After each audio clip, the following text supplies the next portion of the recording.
Hello friends, अभी हम लोग देखते हैं अब relative position vector. Relative position vector का मतलब होता है कि हम लोग पोजीशन वेक्टर तो निकालते हैं जो पोजीशन को बताता है, ये भी एक तरह का वेक्टर ही होता है। पोजीशन वेक्टर मतलब किसी पोजीशन को बताता है, किसी वेक्टर के पोजीशन को। अब यहाँ पे एक रिलेटिव मतलब किसके, एक वेक्टर के रिस्पेक्ट में जो दूसरे वेक्टर का क्या पोजीशन होता है।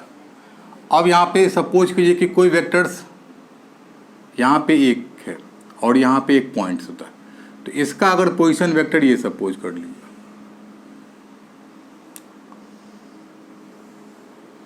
इस वेक्टर को अगर मान लीजिए यहाँ पे हम लोग ए और इसको वी लिखते हैं, तो ये जो वेक्टर होता है इसका पोजीशन वेक्टर के टर्म में लोग निकालते हैं। तो इसको मान लीजिए यहाँ पे ओरिजिन से होता है कि इसका पोजीशन वेक्टर और इसका पोजीशन वेक्टर। तो जब ये पोजीशन वेक्टर इसको हम लोग आर ए से डिनोट करते हैं और इसका पोजीशन वेक्टर आर बी से। जनरली ओरिजिन लेते हैं, हमने एक्स एक्सिस अगर लिखना चाहे तो आप लिख सकते हैं, ये एक्स एक्सिस हो गया, ये वाई एक्सिस हो गया, ये एक्स एक्सिस, ये वाई एक्सिस हो गया। तो ये पोजीशन वेक्टर हो गया कि इसका पोजीशन वेक्टर, पोजीशन को जनरली हम लोग आर से डिनोट करते हैं, वेक्टर आर से। तो आर ए लिख दिया मतलब ए का पोजीशन वेक्टर हो गया, बी लिख दिया तो आर बी का पोजीशन वेक्टर हो गया। अब हमको अगर यहाँ पे वेक्टर ए बी का निकालना है तो क्या करेंगे। अब वेक्टर एडिशन से अगर देख सकते हैं, ये यहाँ से गया तो रिजल्टेंट कितना होता है। ट्रायंगल लॉ से हम लोग देखते हैं कि vector R B equal to कितना हो जाएगा, ये प्लस ये होता है, तो ये vector R A plus vector A B होता है। इसको अगर हम लोग, अच्छा इसको लिख लेते हैं पहले कि, तो vector A B equal to कितना हो जाएगा यहाँ पे, vector R B minus vector R A होता है। और अगर इसको हम लोग लिखते हैं वेक्टर पोजीशन वेक्टर ऑफ किसका, बी का, ये भी वेक्टर होगा, ये भी वेक्टर हो गया। तो इसका पोजीशन वेक्टर बी का किसके रिस्पेक्ट में, ए के रिस्पेक्ट में, तो आर बी। तो यहाँ पे हम लोग लिख सकते हैं कि R B A equal to, ये था vector A B equal to vector R B minus R, ये पोजीशन वेक्टर। इसका मतलब देखिए, ध्यान रखें, यहाँ पे किसी वेक्टर का जो निकालना है बी माइनस ए, तो यहाँ पे आर के टर्म में कि position vector of B A है, तो B R B minus R A. अगर लेकिन वेक्टर का टर्म लिखते हैं तो ये रिवर्स हो जाता है, यहाँ पे ए बी। अगर सिमिलरली यहाँ पे सपोज कीजिए कि पोजीशन वेक्टर यहाँ पे सी डी होता, तो यहाँ पे वेक्टर कितना हम लोग लिखते थे, यहाँ पे लिखते वेक्टर ये हो जाता डी, और यहाँ पे वेक्टर के टर्म में डी सी रिवर्स हो जाता, इक्वल टू यहाँ पे अगर पोजीशन के टर्म लिखते हैं तो यहाँ पे vector position R C minus यहाँ पे आर डी हो जाता। सिमिलरली यहाँ पे तो जो भी होता है यहाँ पे हम लोग पोजीशन के वेक्टर के टर्म में लिखते हैं, तो अगर वेक्टर ए बी होता है तो यहाँ पे ठीक रिवर्स होता है। देखिए पोजीशन वेक्टर में यहाँ पे ए बी था तो यहाँ पे बी और यहाँ पे ए हो जाता है, लेकिन इसके टर्म में लिखेंगे यहाँ पे, ये दोनों को हम लोग आर के टर्म में लिखेंगे तो ये होता है। तो अब एक चीज़ का ध्यान रखना है, ये तो इसके डायरेक्शन में, अगर इसको इस डायरेक्शन में होता तो क्या होता, तो हम लोग लिखते हैं कि पोजीशन वेक्टर ऑफ ए किसके रिस्पेक्ट में, बी के रिस्पेक्ट में। तो अब ऐसे निकाल देते हैं हम लोग कि अगर ए बी निकालना होगा तो क्या हो सकता है, तो ये पोजीशन वेक्टर ऑफ, देखिए यहाँ पे ए बी के रिस्पेक्ट में इक्वल टू, तो अगर वेक्टर का टर्म लिखेंगे तो कितना होगा, ये रिवर्स होता है, तो वेक्टर हो जाएगा बी ए इक्वल टू, और फिर अगर पोजीशन वेक्टर का टर्म में लिखेंगे तो इसका पोजीशन वेक्टर किसका, यहाँ पे R A minus R B. अगर यहाँ पे डायरेक्शन चेंज हो गया था तो इस करके ये रिजल्टेंट हो जाता, तो ये करके आता, ऐसे करके। वैसे भी याद रखने का टेक्निक हम बताया था कि जिसके डायरेक्शन की तरफ जाता है उसमें सब्ट्रैक्ट कर देते हैं। जैसे यहाँ पे आर बी और आर ए है, तो अगर इसके तरफ जाता है तो इस आर बी माइनस आर ए मैंने कर दिया था। अगर ये इसके तरफ आता है ये वाला, तो इसके यहाँ से लेकर के इसमें से इसको हम लोग घटाए थे। लेकिन दोनों का एक ध्यान रखना है कि दोनों यहाँ से पोजीशन वेक्टर को डिनोट करता हो। अगर बी के तरफ जाता है तो बी के पोजीशन वेक्टर में से सब्ट्रैक्ट कर देते हैं ये वाले को। अगर ए के तरफ आता है तो ए के पोजीशन वेक्टर में से हम लोग बी के पोजीशन वेक्टर को सब्ट्रैक्ट कर देते हैं। ये पोजीशन वेक्टर का हम लोग दिखाते हैं, ये रिलेटिव पोजीशन वेक्टर होता है। अब इस पर एक हम लोग न्यूमेरिकल्स देख लेते हैं, इसको मिटा देते हैं।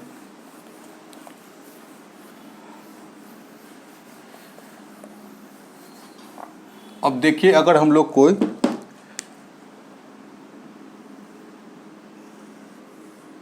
क्यूब ले लेते हैं,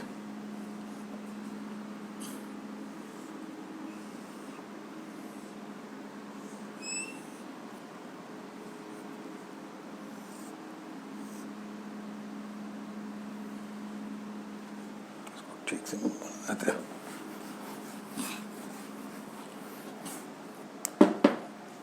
थोड़ा सा बना लेते हैं।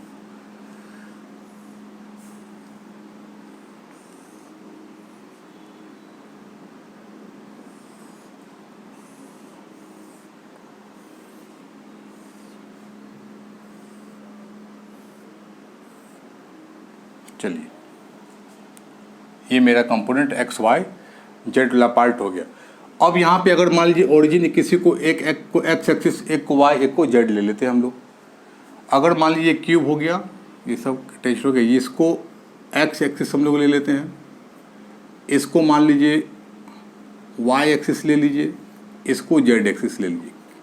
किसी एक को एक्स या तो इसको वाई, इसको जेड हम लोग ले सकते हैं। और सबका यूनिट अगर 2 यूनिट मान लेते हैं कि 2 मीटर, मान लीजिए 2 मीटर है, 2 मीटर है, क्यूब है, सबका इक्वल है। अब यहाँ पे इसको हम लोग कुछ नोमेनक्लेचर कर देते हैं। यहाँ पे ए हो गया, इसको बी ले लीजिए, इसको सी, इसको डी, इसको ई, इसको एफ, इसको जी ले लेते हैं। अब ये कहेगा कि अगर हम लोग को, ये तो हम लोग देख लिए, अब पोजीशन वेक्टर में हम लोग अगर ये ओरिजिन मान लीजिए है तो इससे हम लोग पोजीशन वेक्टर निकाल सकते हैं। अब यहाँ पे अगर एंगल निकालने के लिए कहा था, अगर सपोज कीजिए यहाँ पे ये एंगल ओ ई, मतलब अब निकालना है कि एंगल बिटवीन किसके बीच में, ए ई, यहाँ पे वेक्टर ए ई कहिए एंड, और यहाँ पे ए सी, एंड वेक्टर ए सी के बीच में एंगल निकालना। तो क्या होगा, किसी के बीच में, दो डायगोनल के बीच में हम निकाल सकते हैं, एक देखेंगे हम, सब दूसरा ऑटोमेटिक निकाल सकते हैं। अब यहाँ पे ए ई और यहाँ पे हमने ए सी ले लिया, ए ई और ए सी के बीच में। अब देखिए कि एंगल कितना होता है, कोई दो वेक्टर होता है तो दो वेक्टर के बीच का एंगल कितना होता है, तो हम लोग देख सकते हैं कि वेक्टर ए, जैसे अगर ये वेक्टर ए था तो कॉस थीटा इक्वल टू कितना होता है, कॉस थीटा इक्वल टू जो दो वेक्टर के बीच का निकालते हैं दोनों का डॉट प्रोडक्ट, तो ये हो जाएगा ए E dot A C upon दोनों का मैग्नीट्यूड। तो मैग्नीट्यूड हम लोग सिंपली ए ई इंटू यहाँ पे ए सी लिख देते हैं। अब यहाँ पे सब कितना, 2 यूनिट 2 यूनिट 2 यूनिट ऐसे करके है। अब देखिए इक्वल टू, जब वेक्टर ए ई है तो पोजीशन वेक्टर के टर्म में कैसे लिख सकते हैं, तो इसको हम लोग लिख सकते हैं कि पोजीशन वेक्टर, अब देखिए जब वेक्टर को पोजीशन के टर्म लिखते थे तो ये रिवर्स होता था, तो ये हो जाएगा ई ए डॉट, ये पोजीशन वेक्टर कितना लिख सकते हैं कि ए सी है तो आर के टर्म लिखेंगे, यहाँ पे रिवर्स होता था सी ए अपॉन ये ए ई, अब लिख सकते हैं इसको ऐसे रन दीजिए, इंटू ए सी, जहाँ पे नीड होगा हम उसको कन्वर्ट कर लेंगे अपना। अब यहाँ पे देखिए डॉट प्रोडक्ट हो गया इसी करके पोजीशन वेक्टर। अब जाए तो यहाँ पे हम लोग मैग्नीट्यूड भी इसको लिख सकते हैं। अब ई ए इक्वल टू कितना हो गया, ई ए का पोजीशन वेक्टर, इसका मतलब हो गया, फिर देखिए इसको हम लोग चेंज करेंगे। अब इसको कितना लिख सकते थे, ये position vector of R E minus R A dot, ये क्या हो गया position vector of R C minus R A, क्योंकि आर के टर्म हम लोग क्या करते थे, केवल सब्ट्रैक्शन कर देते थे,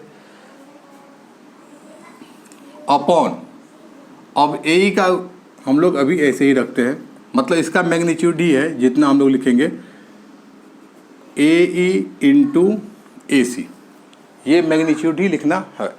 अब मैग्नीट्यूड हम एक ही बार में लिख देंगे। अब आर ई माइनस आर ए, अब आर ई का कितना पोजीशन वेक्टर हो गया, अब ये देखिए ई का पोजीशन वेक्टर किसके रिस्पेक्ट में, ओरिजिन के रिस्पेक्ट में, तो किसके डायरेक्शन में, वाई के डायरेक्शन में, और ये लेंथ कितना 2, तो यहाँ पे लिखेंगे 2 और डायरेक्शन कितना जे हेड, तो 2 जे हेड हो गया माइनस, अब यहाँ पे ए का पोजीशन वेक्टर, ए का पोजीशन वेक्टर यहाँ पर किसका कितना लेंथ हो गया 2, डायरेक्शन कौन सा लिए हैं हम, जेड माना है, तो जेड के अलोंग कितना होता है के हेड, तो यहाँ पे हो गया माइनस 2 के हेड डॉट।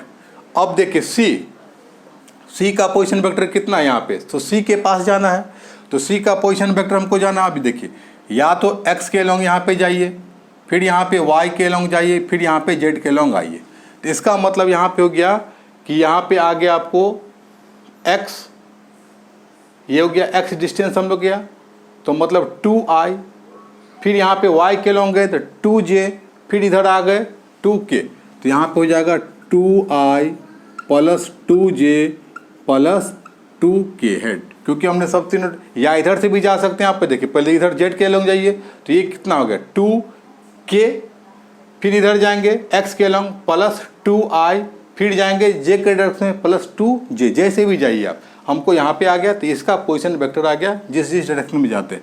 फिर माइनस ये a का पोजीशन वेक्टर, अब a का पोजीशन वेक्टर कितना है, केवल k के डायरेक्शन में है, लेंथ कितना 2, तो माइनस 2k हेड हो गया अपॉन,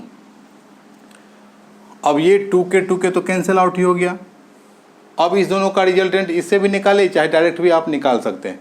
यस लाइक ट्रायंगुलर होता है तो ये तो राइट एंगल ट्रायंगल से होता है, तो ये स्क्वायर प्लस ये स्क्वायर, तो ये स्क्वायर कितना होगा, ये स्क्वायर प्लस ये स्क्वायर, तो ये हो जाएगा root under 2 square plus 2 square. वैसे निकाल सकते हैं, नहीं तो आप ऐसे भी निकाल सकते हैं कि जो कंपोनेंट रिजल्टेंट कितना है, इस कंपोनेंट का स्क्वायर प्लस इस कंपोनेंट का स्क्वायर, तो -2 का स्क्वायर करते तो भी यहाँ पे स्क्वायर ही आता, प्लस ही आता, इनटू।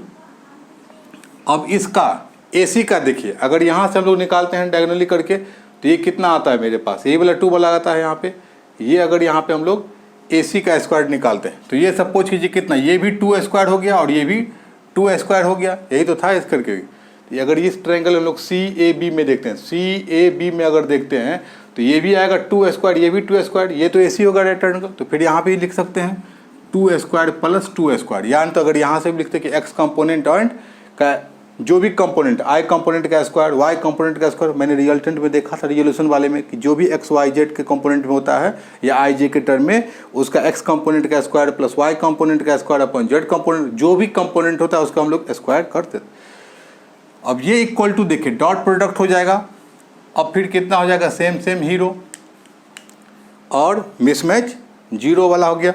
अब यहाँ पे देखिए इस वाले टर्म में लिखेंगे, जब इसको इससे मल्टीप्लाई करेंगे तो पहले न्यूमेरिकल वैल्यू करते हैं 2 × 2, ये कितना हो जाएगा, चाहे इससे आपको सेपरेट ही कर दे, 2i dot 2j dot 2i, फिर यहाँ पे हो जाएगा इसका प्लस सिंबल तो फिर प्लस, फिर यहाँ पर कितना 2j डॉट 2j, फिर माइनस से मल्टीप्लाई करेंगे तो माइनस प्लस कितना माइनस आएगा, फिर यहाँ पे कितना होगा 2k head dot 2i head, यहाँ पे डॉट है, फिर यहाँ पर कितना हो जाएगा, फिर minus plus minus 2k head dot, फिर यहाँ पर कितना हो जाएगा, यहाँ पे 2j हेड। इसको मैंने मल्टीप्लाई कर दिया और यहाँ डिनोमिनेटर में कितना हो जाएगा, क्योंकि रूट अंडर देखिए यहाँ पे root under 2 square plus 2 square, यहाँ भी root under 2 square plus 2 square है, तो जब रूट 2 सेम होता है तो रूट कैंसिल आउट, एक बच जाता है। तो यहाँ पे लिख सकते हैं 2 स्क्वायर अपॉन 2 स्क्वायर, नीचे में लिख सकते हैं। अब ऊपर वाले को हम लोग यहाँ पे डिलीट करते हैं। अब ये देखिए कितना आता है, अब ये मेरे पास आएगा कि इसको मल्टीप्लाई कर, देखिए डॉट प्रोडक्ट है तो न्यूमेरिकल वैल्यू कितना 2 × 4 हो गया। अब j डॉट आई जब होगा, j dot I equal to कितना होता है, मिसमैच है तो 0, तो ये वाला पार्ट हो गया 0, तो ये वाला पार्ट हो गया 0, फिर प्लस ये इक्वल टू कर दिए, फिर j dot j same hero तो 1 हो जाता है यूनिटी, तो 2 × 2 कितना हो जाएगा, यहाँ पे 4 बचेगा, फिर यहाँ पे माइनस हो गया। अब कितना गए 2 × 2 न्यूमेरिकल पार्ट 4 हो गया और k और i, k dot i mismatch, तो ये हो गया 0, फिर यहाँ पे लिखते यहाँ पे -0, फिर यहाँ पे माइनस 2 × 2 ये हो गया 4 और k डॉट j फिर मिसमैच, तो ये भी हो जाएगा यहाँ पे 4 × 0 और नीचे कितना 4 + 4 हो गया आपका, तो 8 लिख दे डायरेक्ट, तो यहाँ पे हो गया 4/8 इक्वल टू कितना हो गया 1/2। तो मेरे पास जो यहाँ पे cos थीटा इक्वल टू 1/2 का वैल्यू आ गया। तो इसका मतलब ये होता है हाफ कितना cos 60 डिग्री इक्वल टू होता है, और जब cos 60 होता है इसका मतलब यहाँ पे थीटा इक्वल टू 60 डिग्री हम लोग निकाल सकते हैं। सिमिलरली हम लोग किसी का भी निकाल सकते हैं, यहाँ पे AE/AC था, फिर यहाँ पे चाहे तो AD लिख सकते हैं, ये हो गया आपका AD ले लीजिए, या नहीं AD एंड BE के बीच में भी निकाल सकते हैं, किसी भी दो के बीच में हम लोग निकाल सकते हैं। तो ये इस तरह से हम लोग इजीली किसी भी 2 डायगोनल्स के बीच में डॉट प्रोडक्ट का यूज करके एंगल निकाल सकते हैं। इससे आगे हम लोग नेक्स्ट वीडियो में देखेंगे। Thank you.